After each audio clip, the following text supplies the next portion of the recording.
बुद्धिमान हंस। एक बहुत बड़ा विशाल पेड़ था। उस पर 20 ओरीन हंस रहते थे। उनमें एक बहुत सियाना हंस था, बुद्धिमान और बहुत दूरदर्शी।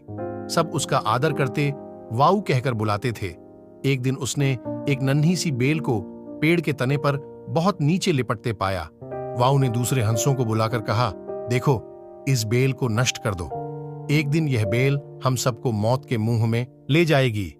एक युवा हंस हंसते हुए बोला, वाऊ, ये छोटी सी बेल हमें कैसे मौत के मुंह में ले जाएगी? सियाने हंस ने समझाया, आज यह तुम्हें छोटी सी लग रही है।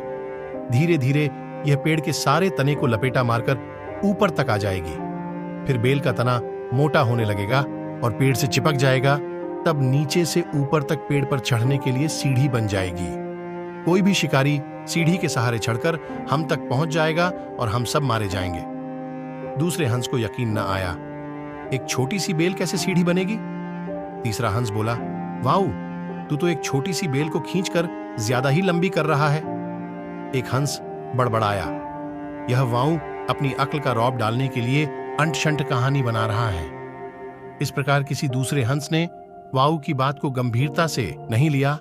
इतनी दूर तक देख पाने की उनमें अक्ल कहां थी। समय बीतता रहा। बेल लिपटते लिपटते ऊपर शाखों तक पहुंच गई। बेल का तना मोटा होना शुरू हुआ और सचमुच ही पेड़ के तने पर सीढ़ी बन गई, जिस पर आसानी से चढ़ा जा सकता था। सबको वाऊ की बात की सच्चाई सामने नजर आने लगी, पर अब कुछ नहीं किया जा सकता था, क्योंकि बेल इतनी मजबूत हो गई थी कि उसे नष्ट करना हंसों के बस की बात नहीं थी। एक दिन जब सब हंस दाना चुगने बाहर गए हुए थे, तब एक शिकारी उधर आ निकला। पेड़ पर बनी सीढ़ी को देखते ही उसने पेड़ पर चढ़कर जाल बिछाया और चला गया। सांझ को सारे हंस लौट आए। पेड़ पर उतरे तो शिकारी के जाल में बुरी तरह फंस गए। जब वे जाल में फंस गए और फड़फड़ाने लगे, तब उन्हें ताऊ की बुद्धिमानी और दूरदर्शिता का पता लगा। सब वाऊ की बात न मानने के लिए लज्जित थे और अपने आप को कोस रहे थे।